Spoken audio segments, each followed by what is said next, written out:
Este contenido fue desarrollado por la Asociación Economía, Sostenibilidad e Interseccionalidad AESI, ONG peruana. Bienvenidos a El Debate, un espacio de riguroso intercambio intelectual donde analizamos a fondo múltiples perspectivas sobre nuestro material. Y hoy tenemos un tema fascinante. Normalmente cuando pensamos en el desarrollo de Perú, pues nuestra mente se va directamente a las grandes obras de ingeniería, ¿no? Claro. Infraestructura física pura. Exacto. O sea, imaginamos puentes colosales, la ampliación del puerto de Chancay o estas carreteras enormes atravesando los Andes. Progreso visible. Concreto, acero, cosas que, digamos, puedes tocar y fotografiar. Sí, bueno, es la imagen clásica que todos tenemos del desarrollo económico, ¿verdad? Una inversión masiva en infraestructura que conecta puntos geográficos. Pero resulta que hoy, gran parte de esa maquinaria pesada está siendo complementada y en algunos sectores totalmente reemplazada por una infraestructura que es, pues, completamente invisible. Hablamos de los centros de datos, los algoritmos de sincronización y los espacios de trabajo virtuales. En concreto, hoy estamos analizando el curso 7, Uso de la nube. Ajá. Y nos vamos a centrar específicamente en herramientas masivas como Google Drive y OneDrive y, bueno, cómo están reescribiendo la economía y la operación diaria en el contexto estrictamente peruano. Y a ver, es un momento crítico para analizar esto porque Perú no es para nada un actor pasivo en este tema. O sea, estamos viendo una expansión muy agresiva de conexiones de fibra óptica, el famoso FTTH. Ese despliegue de fibra es, digamos, el tejido conectivo que hace posible que la nube no sea solo un concepto abstracto en una pizarra, sino una herramienta de uso diario. Exactamente. Y justo de esa realidad, de esa conexión material, surge nuestra pregunta central de hoy. Cuando evaluamos el impacto del uso de Google Drive y OneDrive en Perú, ¿reside su mayor valor en la expansión económica y esta colaboración a gran escala que ofrecen a los usuarios? ¿O el verdadero poder está en la modernización de la infraestructura, la eficiencia de recursos y la mitigación de riesgos tecnológicos? Es decir, para ponerlo en términos simples, ¿es la interfaz humana lo que está cambiando al país o es la mecánica oculta ya en los servidores? Porque yo sostengo que la colaboración tan fluida que vemos hoy en día es apenas un barniz, o sea, es un subproducto estético. Estético. ¿Sí? Estético. El impacto real, el impacto verdaderamente sísmico en Perú, está en la mecánica técnica de la sincronización de datos, en cómo las organizaciones peruanas están abandonando el almacenamiento local tradicional y reestructurando por completo su huella física y su resiliencia. Eso es lo que cierra la brecha digital. Bueno, yo francamente veo esa perspectiva como algo demasiado ingenieril. Y creo que ignora por completo cómo funciona el mercado real. O sea, la democratización de la colaboración y la escalabilidad de estas herramientas son el verdadero motor, el motor transformador. A ver, explícate. Pues la adopción de estas herramientas y todo el crecimiento económico que traen dependen enteramente de la interfaz humana, de que sea amigable. Si Google Drive, digamos, no te permitiera editar un documento simultáneamente con 3 colegas sin que el archivo colapse, o si OneDrive no estuviera integrado tan perfectamente en tu computadora, pues a nadie le importaría la eficiencia del servidor. Bueno, sí, la facilidad de uso ayuda, pero Es que no solo ayuda. Fíjate en los datos del material. Hablamos de que Perú ha escalado nada menos que al 9º puesto a nivel mundial en participación de software como servicio, o SaaS, dentro de su PIB. Ajá. A la creación de 1.4 millones de empleos y sumará como 16.5 mil millones de dólares anuales al PIB peruano. Y te aseguro que eso no ocurre porque un ingeniero allá en un centro de datos optimizó un servidor. Ocurre porque un emprendedor en Arequipa y su proveedor en Lima pueden abrir el mismo enlace y trabajar al instante. A ver, las cifras económicas son impresionantes. Yo no niego esos 16.5 mil millones de dólares. Pero adjudicar todo ese éxito a la capacidad de abrir un enlace me parece que es simplificar peligrosamente la realidad tecnológica. Pero es la realidad del usuario. Sí, pero para que ese emprendedor en Arequipa trabaje sin fricción, hay un cambio de paradigma monumental operando en segundo plano, ¿no? No es magia colaborativa, Es la mecánica técnica de la sincronización. Al usar Drive o OneDrive, este usuario en Perú está delegando todo el procesamiento, la redundancia de datos y el mantenimiento de hardware a infraestructuras globales hiperoptimizadas. Y eso, no el menú de compartir, es lo que permite a las empresas modernizarse. Ok, pero fíjate en cómo ocurre esa transición en la práctica, en el día a día. Piensa en la mecánica de uso real que detalla el curso.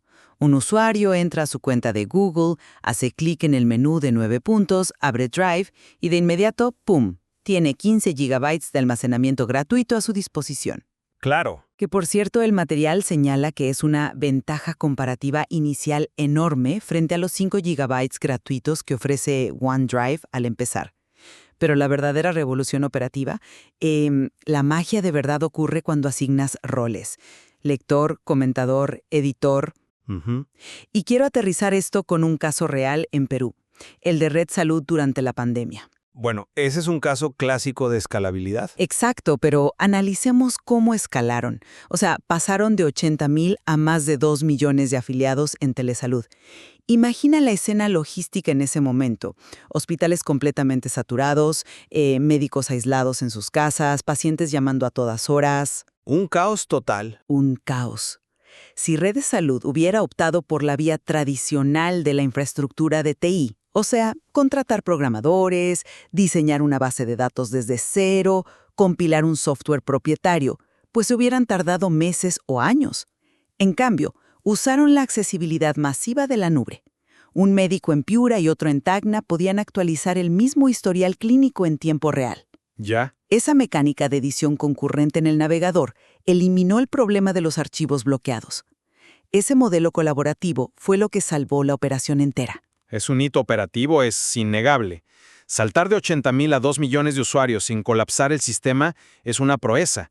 Pero honestamente me estás dando la razón sin notarlo. ¿Ah, sí? ¿Cómo? Lo que sostuvo a Red Salud no fue la etiqueta bonita de comentador o editor, fue el algoritmo de sincronización subyacente, o sea, el proceso que comprueba archivos locales versus en la nube y replica los cambios.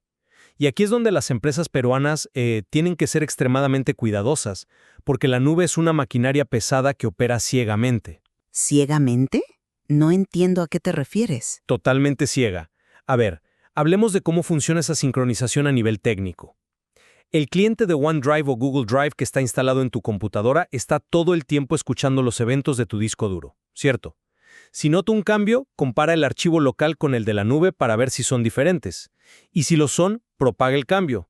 Es brillante para colaborar, sí, pero el algoritmo no perdona errores. A ver, danos un ejemplo. Imagina este escenario, que por desgracia es muy común.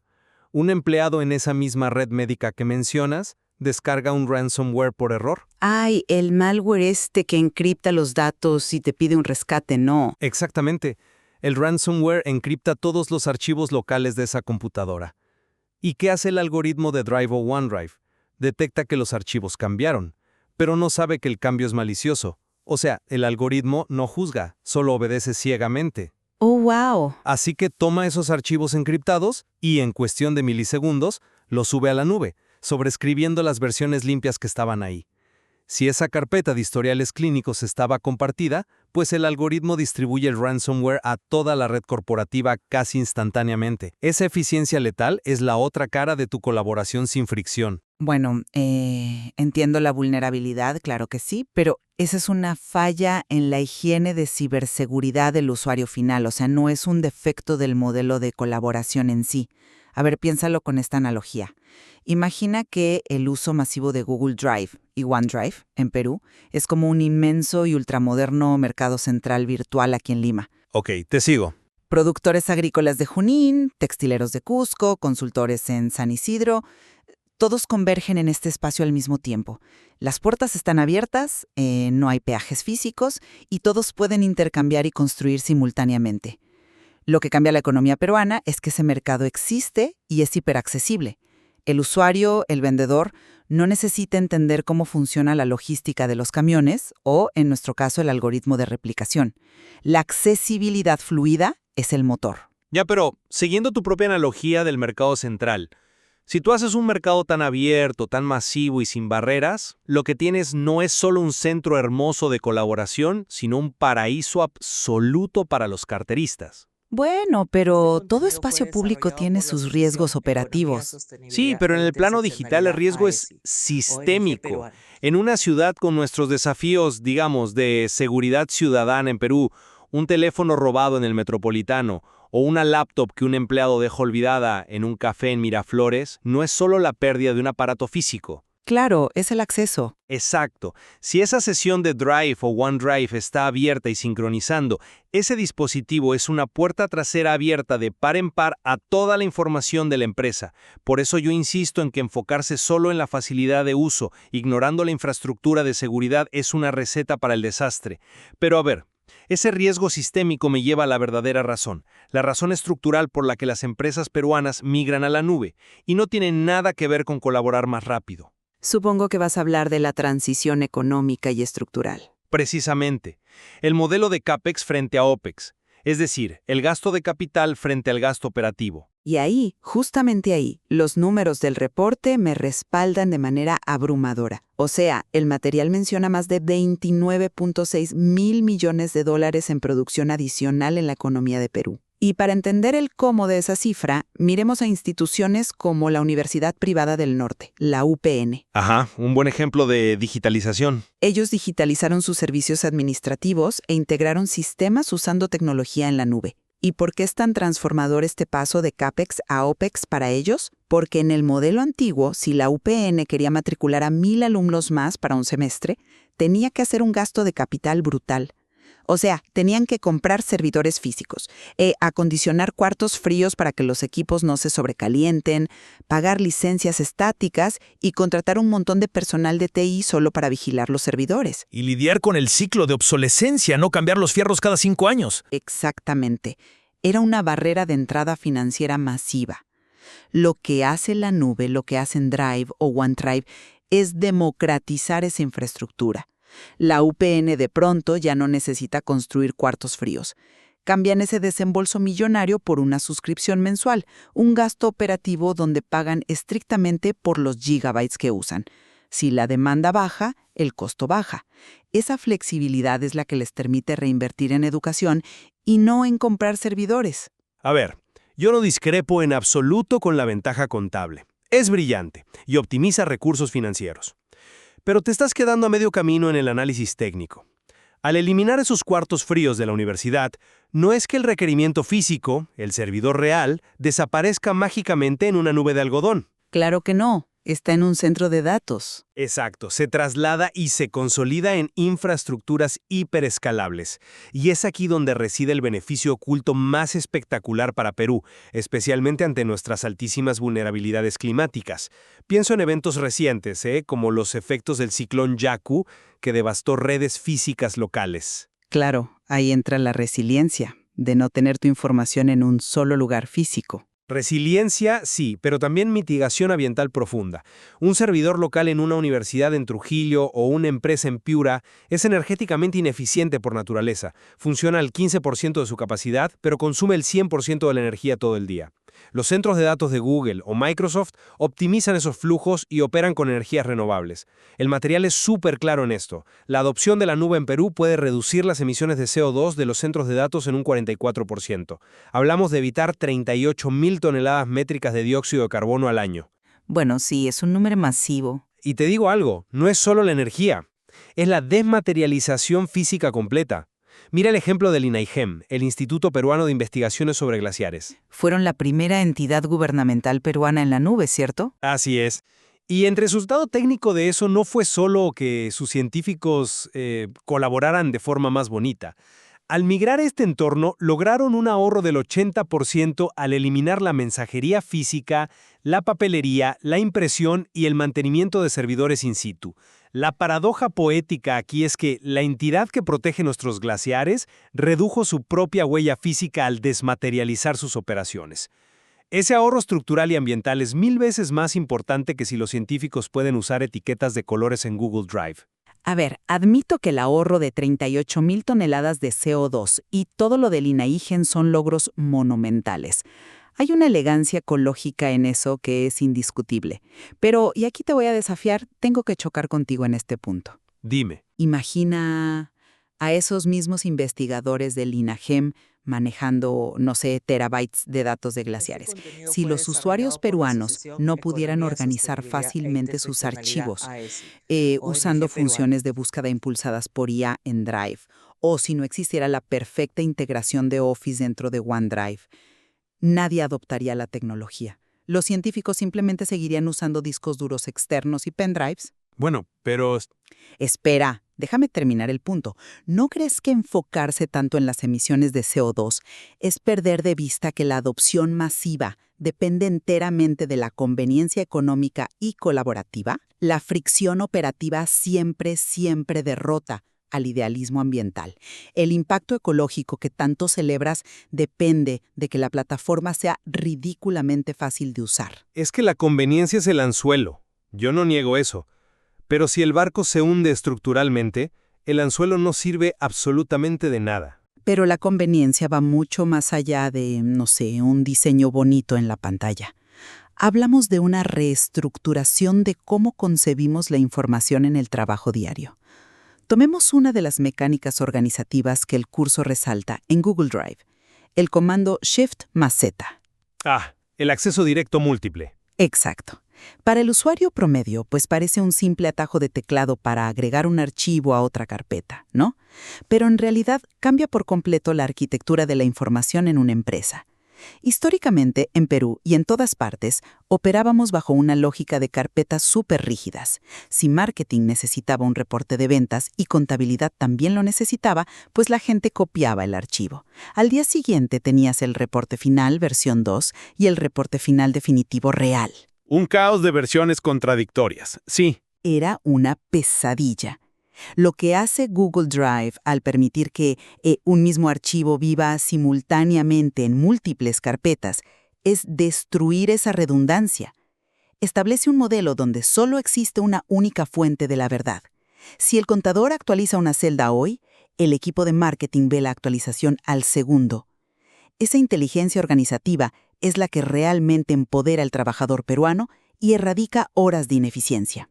Técnicamente hablando, lo que estás describiendo es la genialidad de reemplazar copias físicas por punteros lógicos en una base de datos. Es un diseño de arquitectura brillante y minimiza el riesgo de desincronización. En eso estamos 100% de acuerdo. Ajá. Pero ya que hablamos de la arquitectura profunda de los archivos y dónde, digamos, viven realmente, esto me da el pie perfecto para abordar la capa de seguridad, que es donde OneDrive tiene un argumento técnico fascinante frente a Drive. ¿Te refieres a las diferencias de ecosistemas y cómo manejan la seguridad? Me refiero específicamente a cómo manejamos la confidencialidad a nivel individual y corporativo. Tú celebras, y con razón, que un archivo pueda ser visto por múltiples departamentos al instante. Yo, en cambio, me preocupo por el archivo que no debe ser visto por absolutamente nadie más que su dueño. Claro, documentos legales, presupuestos sensibles. Contratos, llaves privadas, exacto. Aquí es donde OneDrive introduce el concepto del almacén personal, o el Personal Vault. Que es una función que ha ganado mucha popularidad. Y por una buena razón mecánica. El almacén personal no es solo una carpeta con un icono de cajita fuerte. Es un enclave criptográfico real.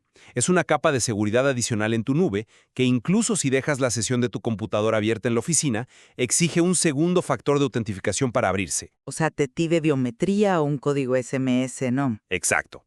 Te pide un PIN o biometría para desencriptar esos archivos locales específicos. Y tras unos minutos de inactividad, ¡pum!, vuelve a bloquearse automáticamente. Básicamente asume que tu dispositivo puede ser robado o comprometido en cualquier momento. Asume la realidad operativa de nuestro país. Y esto conecta con un malentendido conceptual gravísimo en el que caen muchas empresas en Perú al adoptar esto.